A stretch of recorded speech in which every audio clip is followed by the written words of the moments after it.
to the 28th and 29th class of Haiti, the most important country in the world. It's all about the American invasion. I taught this in two separate lessons, but I've learned that two-part classes generally don't do particularly well on YouTube, so I've just kind of smushed them together. So it's your one-stop shop for all of the atrocities of America's 17-year occupation of Haiti. Why did it happen? What happened when it happened? And what does a funny little bird with red underpants have to do with all of it? So let's get into the slides that I made for today and for Wednesday. So again, this is two separate classes that I am, that I am mushing together here. All right, let's just make sure the sharing works. You know what it's like. You've watched, how many of these have you watched? You know I always got to take a second. All right, we're going to get into this slide, aren't we? Students and friends, I am Professor Sky. My name is perhaps known to you. I've undertaken to teach about Haiti. I want curiosity and a thirst for complex understanding to reign in this class. I'm working to help that happen. Unite yourselves, students, and learn with me for the same cause. So the first part of today's class is called the American Invasion, the justifications, how it happened, what was happening before it happened, and what does it all mean? What does it all mean? Everything that I'm going to be talking about here comes from a couple excellent chapters in this book by Laurent Dubois, Haiti, Aftershocks of History. As always, I want to praise him for his ability to make history, very complex history, quite digestible. This is a little bit easier than the last class, which was, talking all about Furman and the late 19th century. At least this is a little bit clearer with sort of easier to read protagonists and antagonists. So, a brief history of where we are with American and Haitian history. All right, just a brief little summary. Some Haitians fought with France during the American Revolution, especially in Savannah. Toussaint got some arms from the U.S. The big whites, les Grands Blancs, fled to the U.S. after slavery was abolished. The Belly and the Tricolor Commission had a mixed reception. First person of African descent to speak at the American Congress. Jefferson didn't want to annoy the French, so he didn't recognize Haiti. Great trade partner, Boyer asks for help, and Monroe doctrines him, which is to say he ignores the Monroe Doctrine and does not help the only other post-revolutionary country of the 18th century.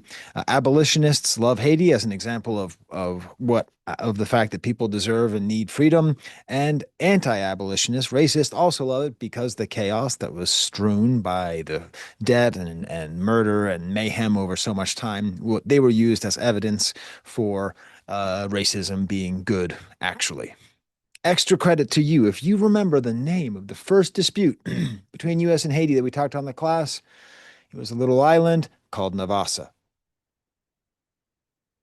which, if you don't remember, you're just going to have to go back and watch the last one here. Basically, it had bird poop. Bird poop was a resource. America took that resource and took that island. So I've been leaving off. Last time I left you, I talked about how France and England and Germany were part of a pack of wolves trying to pick apart Haiti in its wounded state. Severely in debt, lacking structure, political chaos. They would do whatever they could to profit from this misery. And the United States were just getting started. Now, there's a technological innovation that changed everything. I discussed this in the last class too. The steamship. Why is that? Because it was dependable. A steamship you could depend on. You didn't have to wait for wind. You needed coal. And because Haiti and the Dominican Republic were independent, they were not a part of Spain at this point. They were not a part of France at this point. They were seen as more likely to be able to be taken over, or at least just plop a coaling station on there. And who else needed coaling stations? Well, this is important. Germany did as well. You may not know this, but Germany is a very new country at this point. Germany is a newer country than Haiti. It was founded in Versailles in 1871. It didn't really have an empire. It would try to get an empire later. It called itself the Third Empire. But Germany doesn't really have a proper empire. There's only 200 Germans in Haiti, but if you will remember, a law was passed that no outsiders, no foreigners can own land in Haiti, which the Germans got around by marrying prosperous Germans.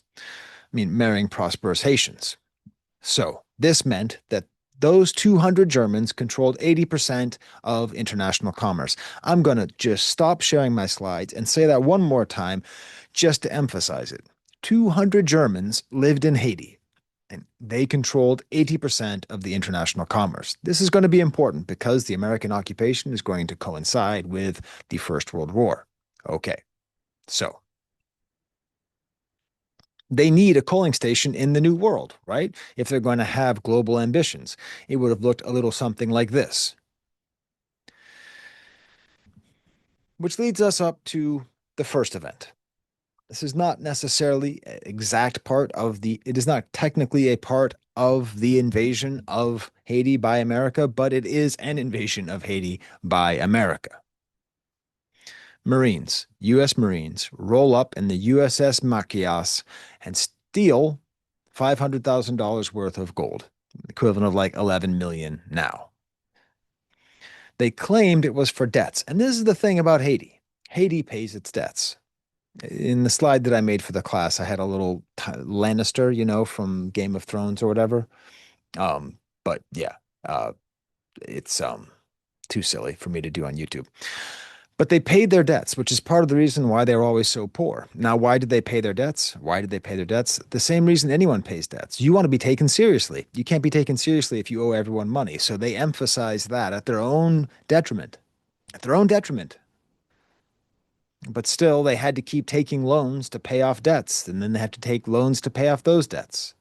Oh, I did include it. Well, what do you know? You want to see it again? Remember that show that everyone liked and then everyone hated? So let's take the National Bank. This is the bank that was robbed. So I'd like you to imagine a whole bunch of Marines just popping up and just on fait entrer dans la banque, on fait toc toc toc. Shout out to any French rap fans out there. It was once owned by the French, basically owned and controlled by the French. Look at the name, Banque Nationale d'Haïti. I'm going to ask you, does that sound like the French bank? No, you don't even have to speak French to know that means the Haitian bank. But they sold it to the Americans. So the manager of the National Bank of Haiti was also a manager of a bank of the U.S., a bank which would go on to be called Citibank. That's the credit card I use. I'm not going to show it to you, but that's the credit card I use. So he robbed the Bank of the Haitians to pay the Bank of the Americans. A crisis was fabricated with the bank, and that was where they said, this is why we need help of American intervention. This was referred to in the book as a strangulation of the Haitian government, because at this point, America controls Haiti's finances. They control what is paid and not paid. They control the money in the country. And here they can just take it at will. But American control had already begun before this. Let me tell you how. With the railway. So any self-respecting nation in the 20th century, in the late 19th, early 20th century, is going to be developing a railway. They're going to be figuring out some way to have mass transit for people, goods alike. You can see it there. It's still there. But the problem was they didn't have enough money. So a very kind American named MacDonald, not like the food, just a guy named MacDonald, offered to pay to complete the railroad. All he wanted in return was 12 miles on either side of the track. That's all he wanted. Is that so much? To have 24 miles of land going straight through the center of the country and kicking people off for banana cultivation? Would you like to know how many bananas were in Haiti at this time? None. They didn't grow bananas in Haiti. It wasn't native. It was not a native plant, but they knew it was a profitable plant. Every time, let me say this with my lower voice. Every time you take a bite of a banana, you should be imagining that it is filled, trigger warning for an unpleasant image, with blood. Because the history of banana is the history of oppression, is the history of taking over for companies. I love going to Disney World. I love getting those little pineapple whips. But pineapples, bananas, the history of that commerce is filled with blood, unfortunately, filled with exploitation, is filled with coup d'etat made for American companies. And this is no exception. You can see where the railway went. And so all around that, one American owned 24 miles of land. It was a complete destruction of people's land. People live there. If you know, urban development is not situated randomly. Urban development is made around the least powerful people in a society, which inevitably falls on the disenfranchised and the poor.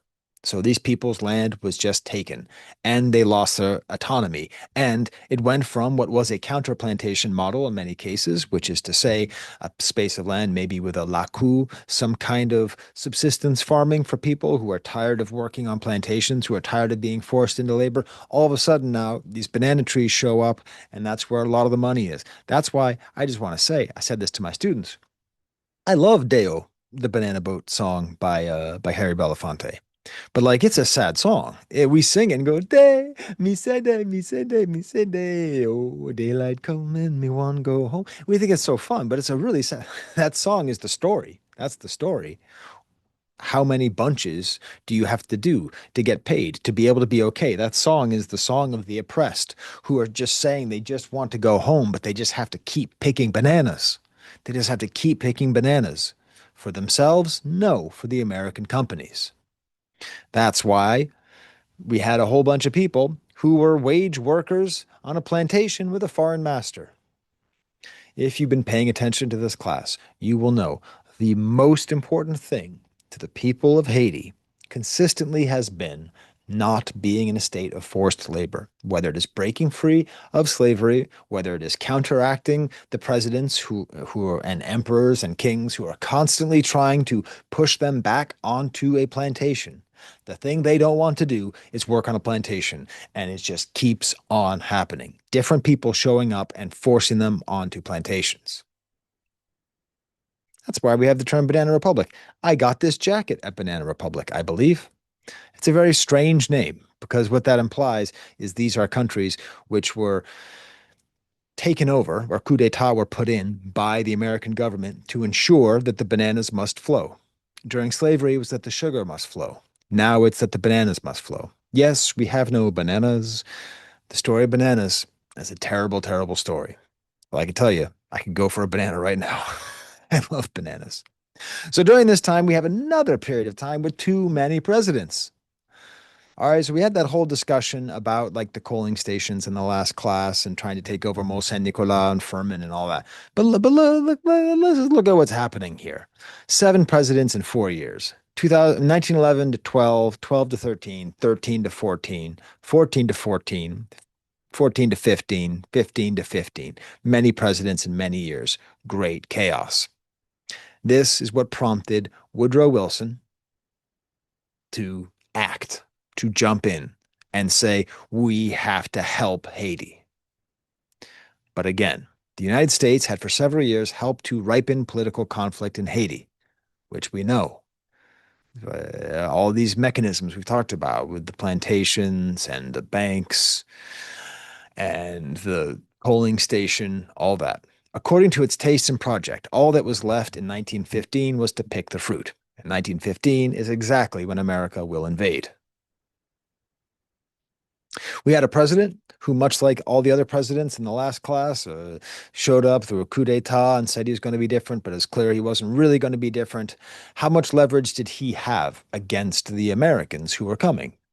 Not much. Not much. The Haitians didn't have much leverage. The U.S. banks owned the Haitian bank. They could stop by themselves funding the Haitian government. Can you imagine? Can you imagine having a government that can't fund itself? It's a little joke for my Americans. Complete chaos, and this would give rise to revolutionaries like Bobo. No, not that. That's my dog, Bobo. He's much older now. He lost half of his tail. He only has one eye, and he's mostly lump. But that's when he was a young, virile dog.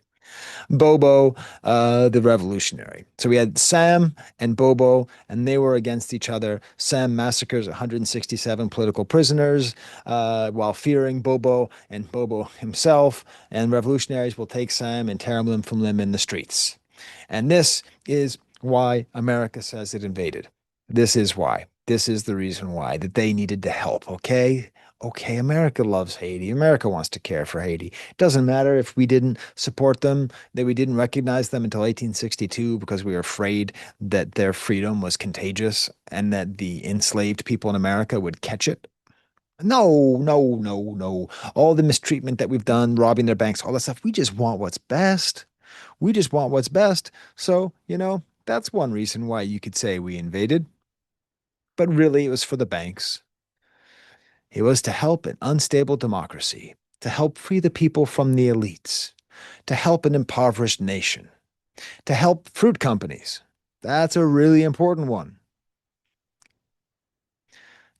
Hey, listen, if we happen to throw on a coaling station here, they're not going to notice because we're helping them so much. And this is the crucial point, which I've talked about many times, the civilizing mission. America picked up from its former European colonizers the nasty habit of believing that it was capable of spreading civilization, of spreading the right values to the rest of the world, whether or not the rest of the world wanted those values or not. We don't learn. Humanity does not learn. We do not learn that civilizing missions are not civil and they do not work and they do not help people.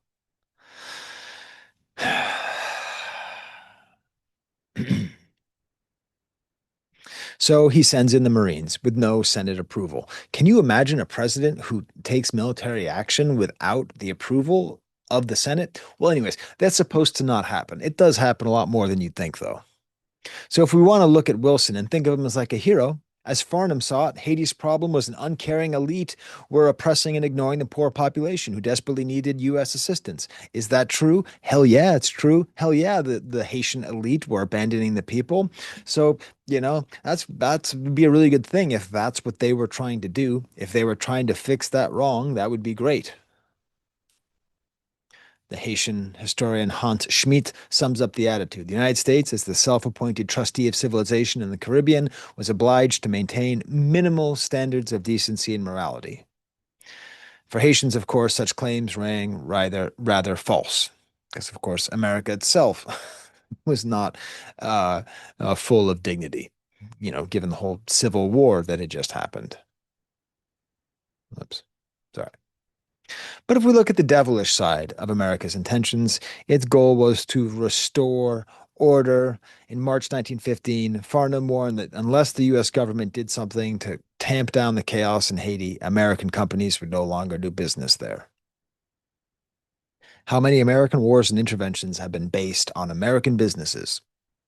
How often do we send young men and women to die primarily in the interest of American businesses? You tell me in the comments which American interventions were done primarily to help American businesses.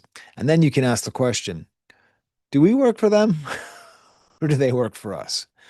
Now, the Secretary of State, you might not know this. The Secretary of State's a very important person. The Secretary of State is like the number one foreign policy at this point guy. There have been women who've had the job, but at this point, it's only been men. So the Secretary of State, that's the guy who's in charge of foreign relations. So let's look at this one guy, William Jennings Bryan, a pretty famous one. He was briefed about the situation. His first question was, where is Haiti?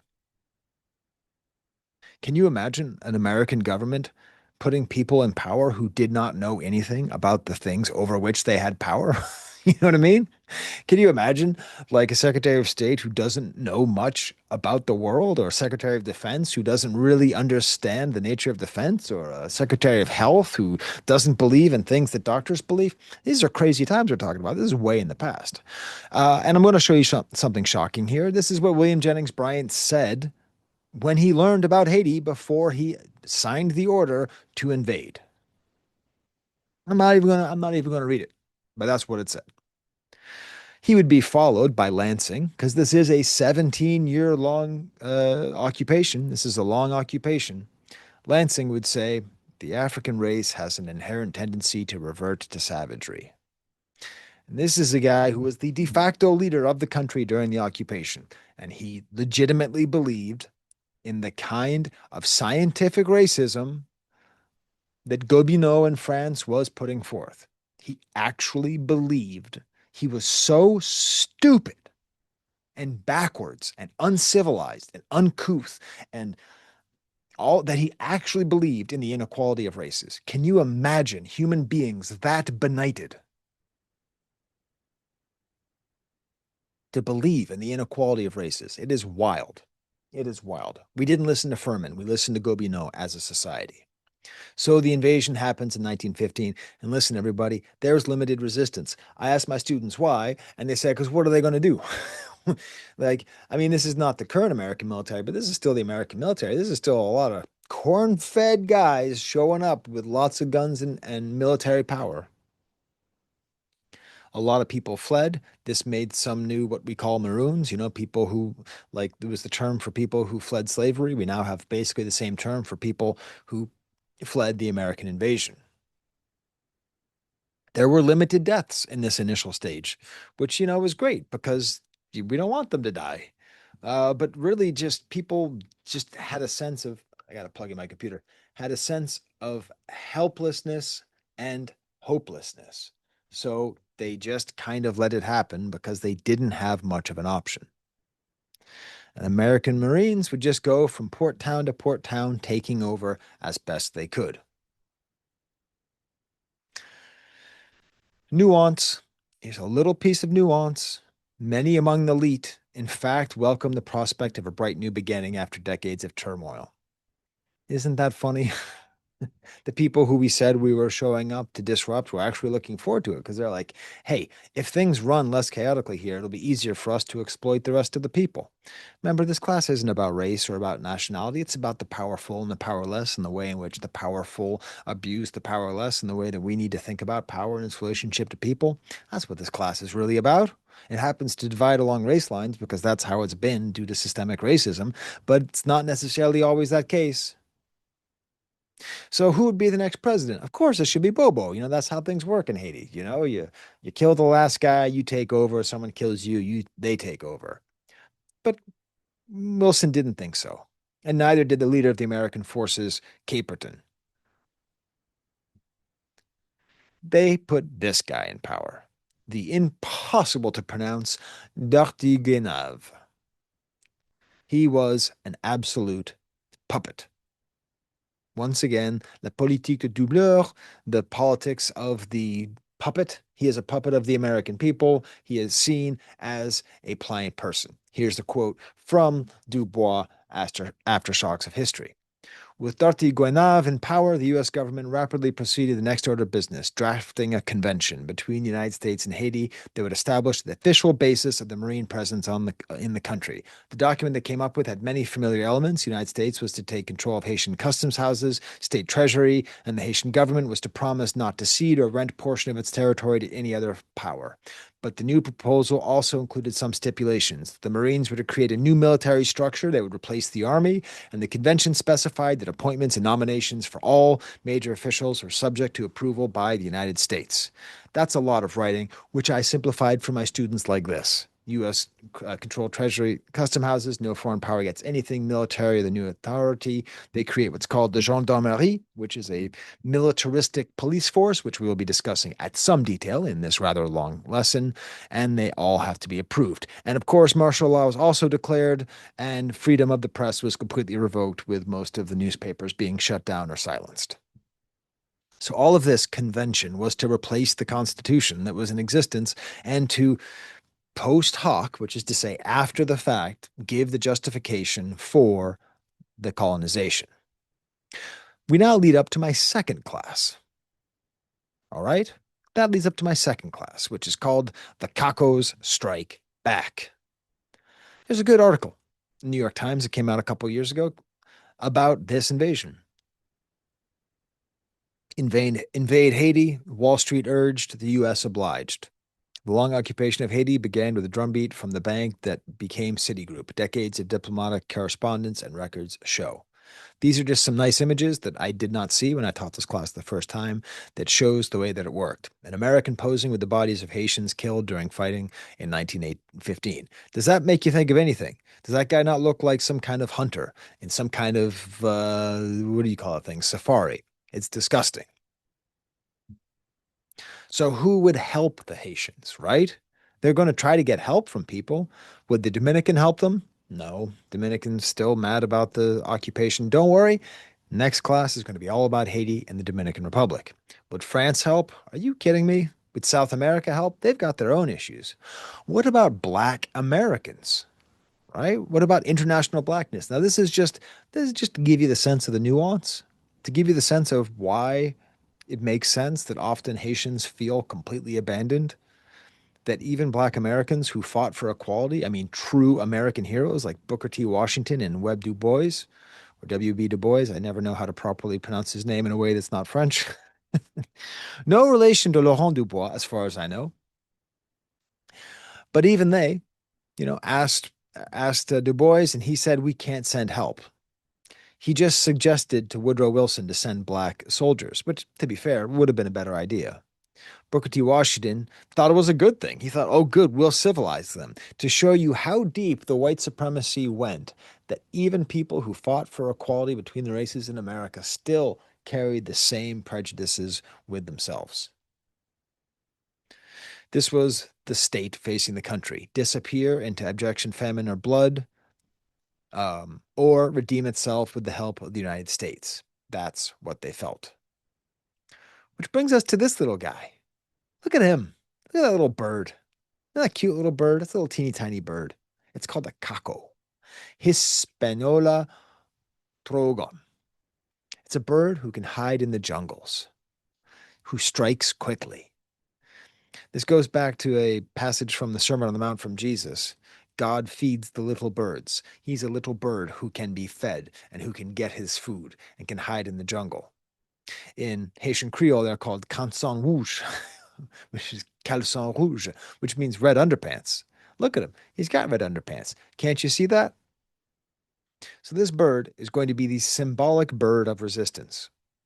Going back to the Dominican Republic, this bird is not really found in Haiti anymore because of deforestation, but you can find it in the Dominican Republic. This is all very symbolic, and we'll talk about that on Monday's class. So these birds are also known locally as Caco. I suppose that's Canson Rouge. Canson becomes Caco. I don't know why they're called Cacos.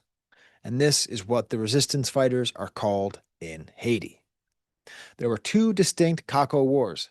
The first one ended in a decisive battle. Things are going to get interesting here, everybody. The battle at Fort Rivière, at Fort Rivière.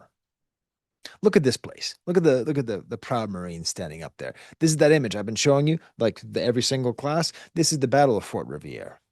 It's an old French fort. So going all the way back to France, not even a Haitian fort. Don't look for it now. The Americans blew it up. It was a Caco stronghold because obviously, if you're trying to move lightly, you're going to use little things. You're going to occupy spaces that have some amount of fortification.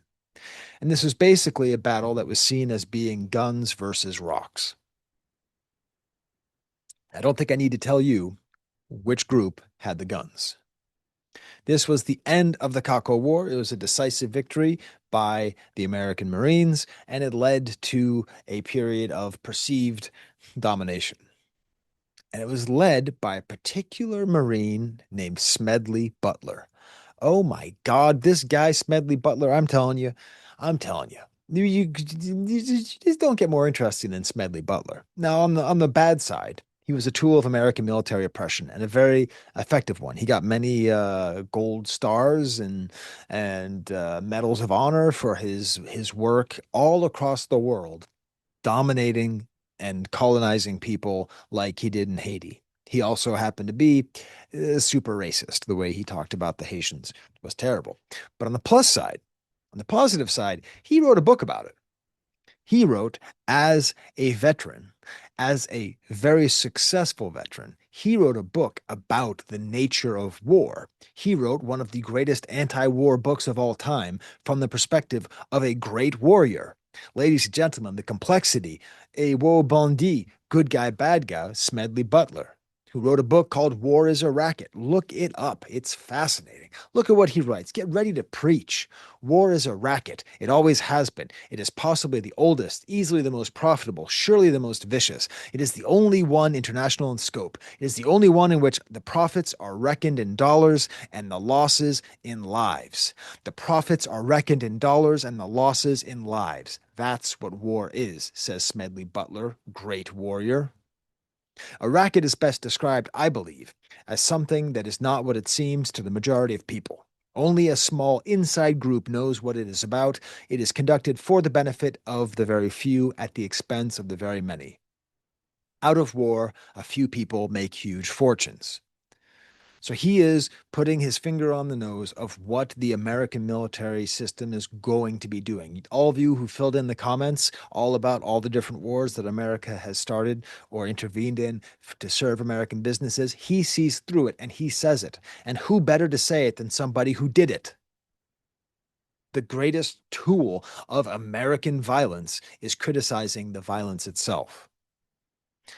As it says in Du Bois' book, Butler himself, though, later looked back on what he had done in Haiti with more jaundiced eye. He described himself as having been little more than a racketeer, a gangster for capitalism, a high-class muscle man for big business, who had, quote, made Haiti and Cuba a decent place for the National City Bank boys to collect revenues in. I'm just saying. I am just saying this is one of the most important books written in the 20th century from somebody who did these terrible things. So, as much as I dislike what Smedley Butler did, you got to at least appreciate his ability to see clearly why he did it. Now, the number one obstacle, though, is there still is no pathway to foreign ownership. The Germans, the German solution was to marry Haitians. Remember? The Germans would marry Haitian, very well-to-do Haitian women, and that would grant them the ability to buy property. They wouldn't be Haitian. It got so bad that the Haitian government denaturalized Haitian women who married Germans, said, you're no longer Haitian anymore. You can't buy property. That's how bad of a problem it was. So the American solution was a plebiscite. This is one of the best tricks that a government can pull, where they say, "Oh, hey, I'm not making this decision. I'll ask the people." And then the people can make the decision, yes or no. Now listen, it could be that I'm asking the wrong group of people. It could be that I'm asking a small subsection of people. It could be that I'm manipulating the vote. But when it's all done, we will all say, oh, we all voted for this. This is how, going back to the Louvre heist, the way the way that Napoleon III became president for life was he had a plebiscite. He asked the people, and they were so tired of all the revolutions, they were like, I don't know, I guess. That's not the way you should make these determinations. So America put forth a plebiscite, a referendum. It was passed. 5% of the country voted. Foreigners cannot buy property, and this ended up alongside with destroying the parliament, meaning that all structures were controlled by America. And now, for your enjoyment, we are going to do some music. Not yet, but I am writing a song, and my students are writing a song. We are going to be writing the Ballad of Charlemagne Péralte. My 3-year-old kept asking me, why is he named that? That's just his name. We are going to talk about a folk hero, a resistant.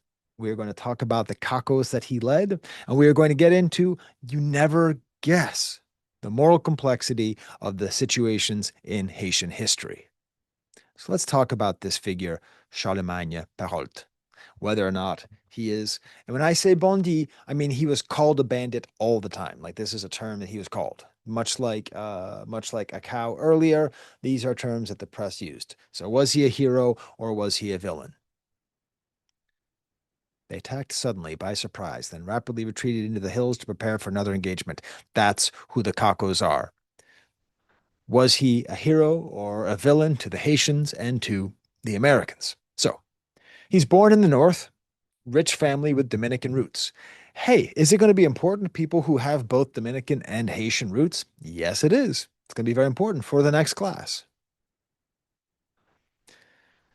He becomes a military leader, part of the Haitian military in Léogâne, which you see all the way down there. And he resists the occupation. When the American Marines show up, he says, I will not. The Marines show up and he flies the Haitian flag over Léogâne in defiance of America. America says, hey, Darty Canava, can you help me out? And they fire him. They fire him from his position, and he is smart enough to tell everybody to bury their weapons. Bury their weapons, because they got guns, but they're going to bury their weapons until they're ready to use them. He's already thinking like a guerrilla leader. So who were these Marines that were invading Haiti? Who were they? Well, let's have a little portrait of them, shall we? They were quite ignorant, like they didn't know where Haiti was or what was happening or why they were doing it. This isn't even an insult. This is just like what happens. You know, if uh, if America got into some kind of war with Suriname and we sent over a bunch of soldiers, most of the soldiers aren't going to know what it is, and that's the situation that we're in here. They were largely Southerners. Now, I've seen this debated, but I believe it's true that most of them were Southerners, which I believe was done hoping that they would be more brutal and more likely to be racist. Uh, Friends that I have that are black will tell me that Northerners way overestimate how not racist they are. And I'm a Northerner, so I'm going to believe the lived experience of what people tell me. But that being said, perhaps the overt racism of the Southerners was maybe seen as an advantage. They were contemptuous. They looked down on the people of Haiti, and they showed that. They were devastatingly monolingual. They didn't speak French, the language of power, or Creole, the language of the people. They just spoke English, and this led to more dehumanizing. They would kill Cacos. They would kill suspected Cacos. They would kill families of Cacos. They would kill people who they just thought might look like Cacos. They would, one time in a village, they were shot at by someone in the trees, and they just burned the entire village down, even though the person who shot wasn't from the village. They were confused, they were miserable, and they were cruel. And Smedley Butler would not disagree with any of these descriptions. Nuance time. In some towns, Marines were welcomed. The Cacos fighting against them were often the same bands who had been active in a given region over the previous years, attacking local farms, robbing women on the way to town, and looting shops for supplies. Many Haitians were tired of war. See, this is a thing about human history. When people are tired of chaos, they tend to opt for oppression. They tend to opt for a reduction of freedom. Reduction. They end to opt for an they tend to give away, to cede their autonomy for the sake of peace. So many people here saw the Caco and they said, man, I remember these guys.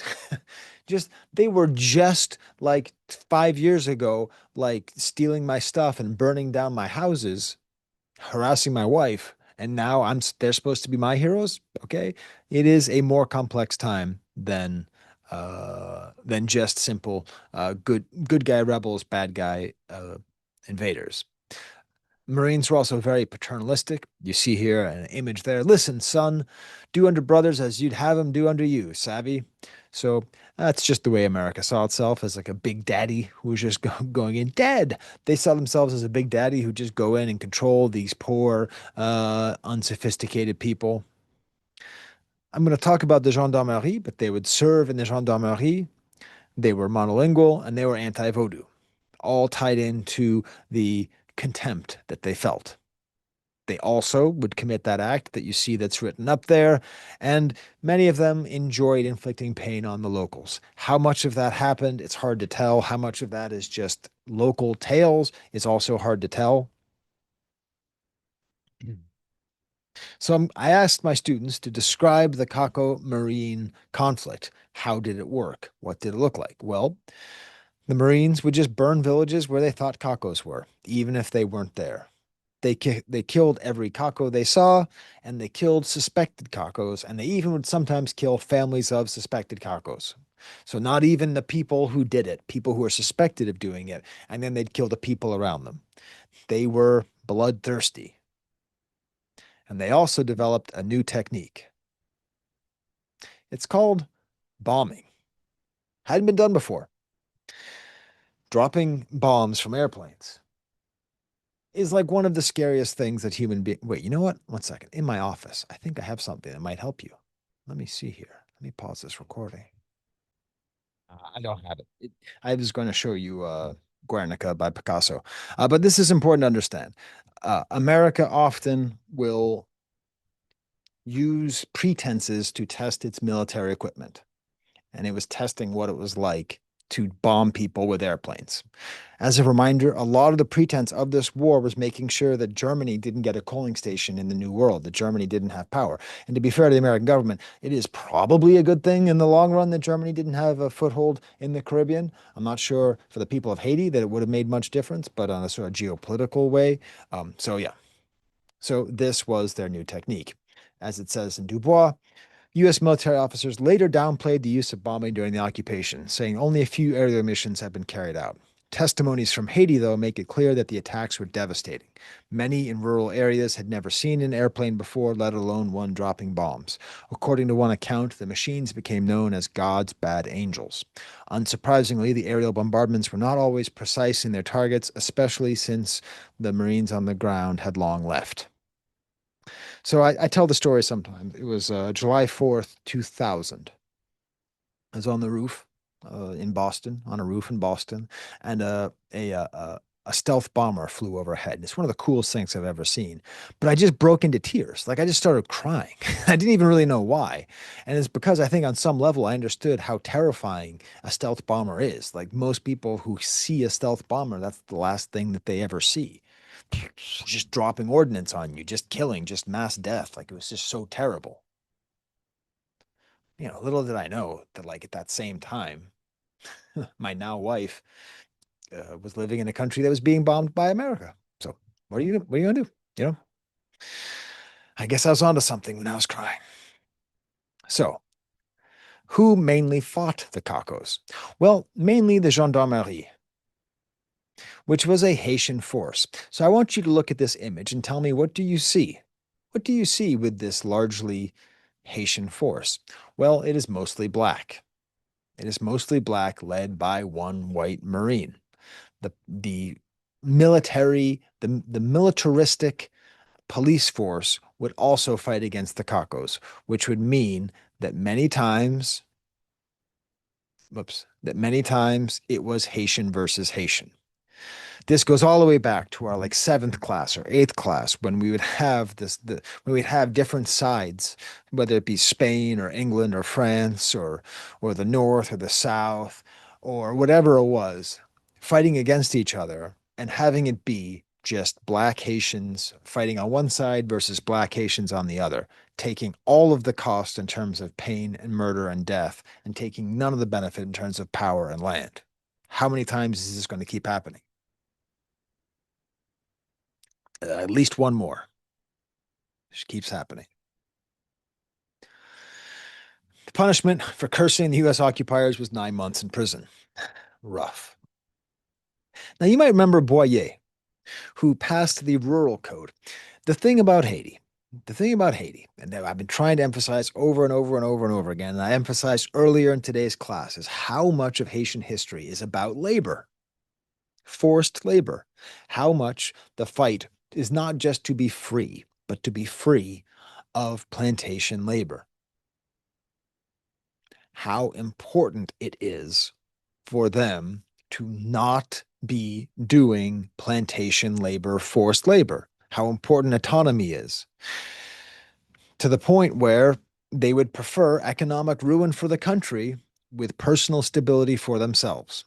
And throughout the entire history, from France planting the sugarcane fields to Toussaint and Christophe having forced labor laws and marrying people to plantations to Boyer's rural code, they are constantly being forced back into the fields to do forced labor. And it's the one main thing they really don't want to do. So this had existed Article 54 of the 1864 Code Rural, which remained in effect in Haiti, allowed the government to conscript men as laborers onto public work projects. These laws had not been enforced since Boyer's time, which is like 40 years, 60 years before, but they were still on the books. In 1916, invoking the Corvée regulations, U.S. Marines began using rural residents as road building crews. And they recruited by force. Many fled the woods to avoid capture, making it increasingly difficult for gendarmeries to find laborers, and this was described as being driven like slaves. So that's the situation. America takes the money, takes the power, controls everything, buys the land, and then forces labor. Like they're not actually technically sold back into slavery, probably because I suppose they are paid a certain amount, but they're not allowed to leave. They'll be thrown in jail, or worse, if they try to leave, they are forced laborers for the state. Again. Which brings us back to Charlemagne Péralte. They pillaged his home, they burned it down, they forced him to work. And on September 3rd, 1918, he escaped from his forced labor. He fled and he made his way back to his home disguised as a woman. Listen, I've already talked to you about how, Dessalines and Toussaint and Christophe, how they should all be stars in a movie.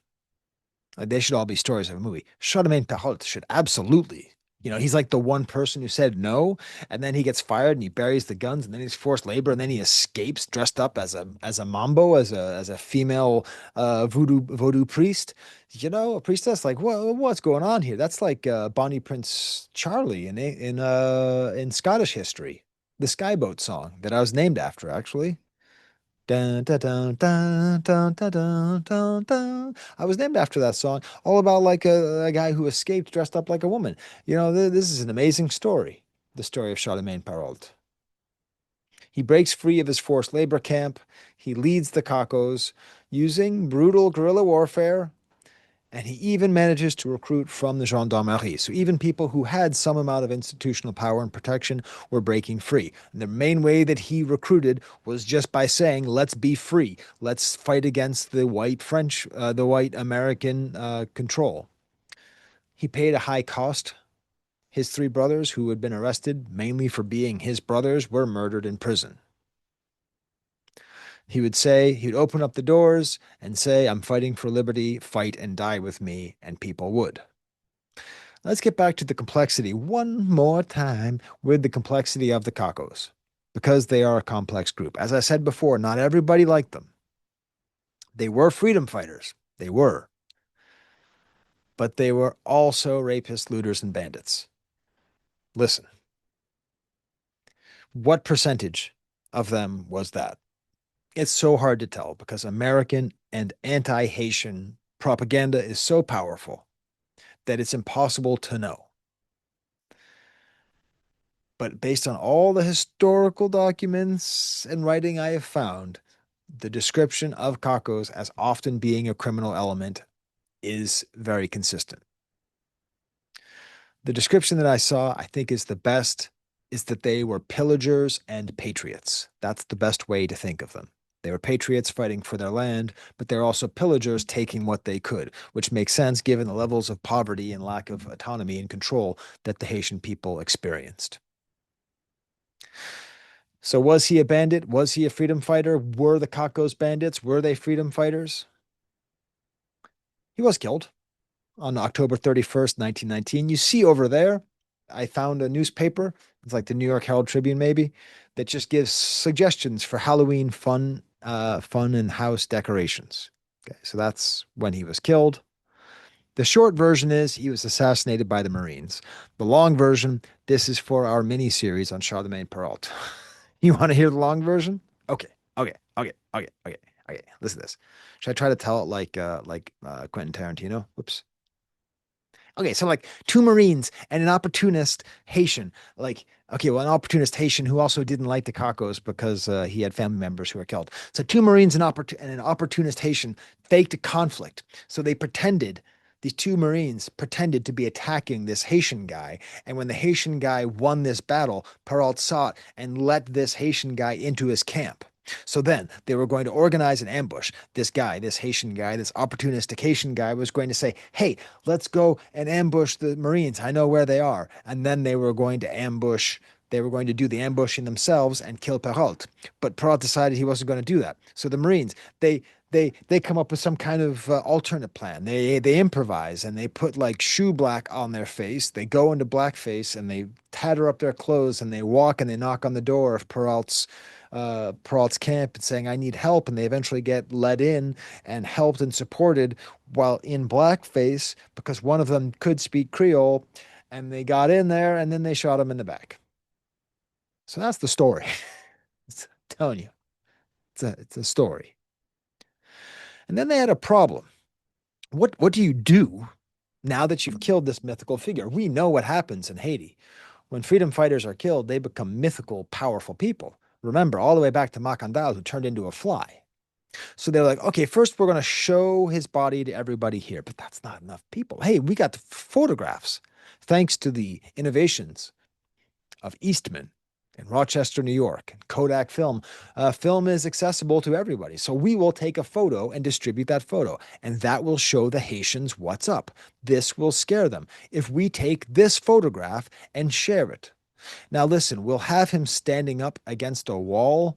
I don't really quite know why we're doing that, but we'll put a flag behind him, the Haitian flag, to show that's what'll happen to any Haitians. Now, it's not going to look super badass to have the flag behind him, and we won't have it that it accidentally makes a freaking crucifix so that he actually looks like a literal martyr. He actually looks like a Christ-like figure, even dressed with the thing around his waist to the point where the Haitian artists don't even really have to try to make it look like a pieta, the traditional Christian image of Christ on the cross with Mary Magdalene or his mother Mary weeping at the cross. They turned him into the perfect martyr, and they copied this image and they shared it everywhere. And the Haitians saw it, and they didn't think, "Oh my God, I'm so scared." They thought, "Look at the justice of our cause. Look at this martyr for our freedom." It completely backfired. This is one of my favorite quotes. The ambassador in Washington, the ambassador to the Secretary of State. This is what he said. The worst of it is that it develops this movement of brigands, is acquiring the character of a struggle for liberty. It is acquiring the character of a struggle for liberty. I believe him. I don't think he was lying. I think he actually was surprised. I think he actually thought that people who were fighting against having their land stolen, having their money stolen, having their having their having their presidents chosen by an outside force, having all their political autonomy stripped, having their families killed, having their friends killed, being under constant threat of jail and prison. Did I mention the forced labor? Did I mention the bombings? That people who fight against that, the fight against all of those things, might acquire the struggle, acquire the character of a struggle for liberty. Unbelievable. It's unbelievable how incapable the powerful are of understanding the motivations and the justifications of the powerless.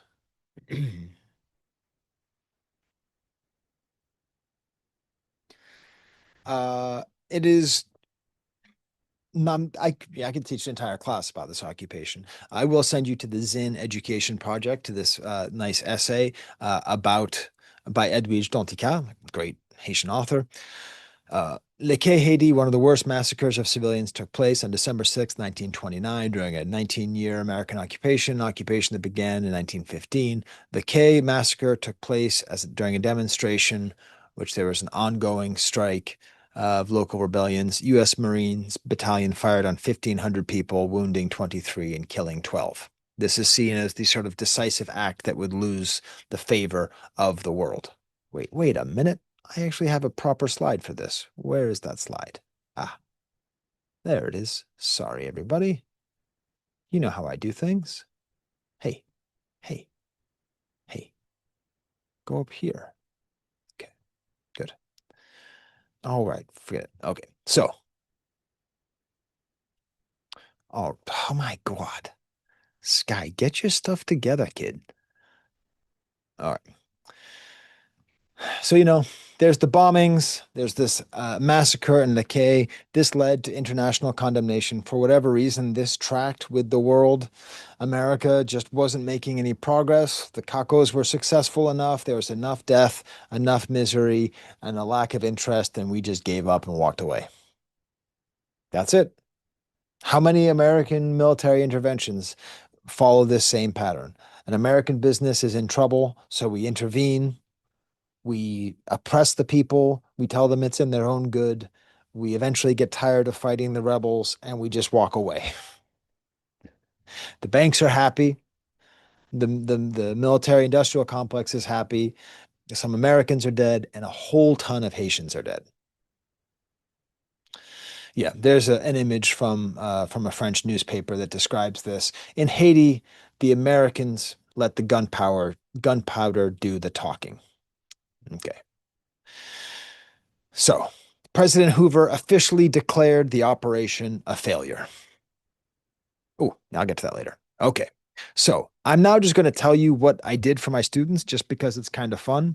If you remember, we watched a movie called I Walked with a Zombie, which included this song from a guy named Sir Lancelot, and it was about the characters of the family. It's still a very popular song in his native Trinidad.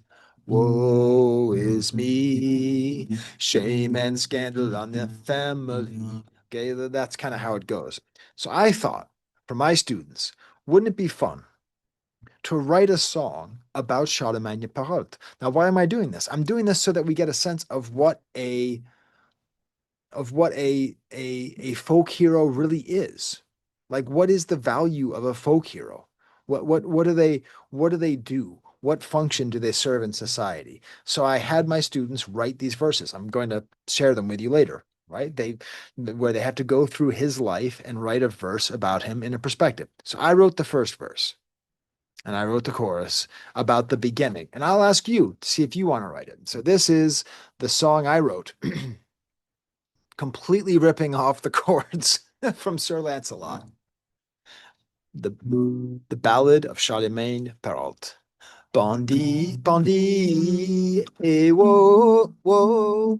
I just never know how to sing. Bondi, hey, whoa. God feeds a little bird, so say the Cacos. Bondi, hey, whoa. God feeds the little birds, Péralte says so. In Haiti land, there was a baby born way up an inch in the middle of a storm. His dad was Dominican, his mom's from there. Growing up fair in a land unfair. His family had money, but his country did not. Chaos all over, civil wars were fought. Into this stuff. Into these hard times, Charlemagne would grow to become the martyr chief leader of the Caco Bondi. Whoa. God feeds a little bird, so say the Cacos Bondi. Whoa. Bird, God feeds the little birds, Péralte says so. So I asked my students to write those other verses, and I'm going to sing them together on Monday to give the idea of what is a folk hero. And the amazing thing was, the look on my students' faces when because I'm not a good singer, right? So when I started singing my like Bondi, Bondi, Bondi, Bondi, they just couldn't. But by the end, they were into it. By the end, they were like, I really get it. Like they were like proud. They're like, I'm not lying, Professor Sky. My verse is fire. So I invite you to write a verse. Go ahead. Write a verse in the comments if you want. See how you can do. Like, let's tell the story of this person because the story of Charlemagne Péralte is the story of so many people who rise up against oppression, people who use what power they have to try to fight for the name of good, right? There's ambiguity, there's a lack of clarity on a lot of things in these stories, but what can you do? So you write in the comments, you tell me part of the Ballad of Charlemagne Péralte. Okay?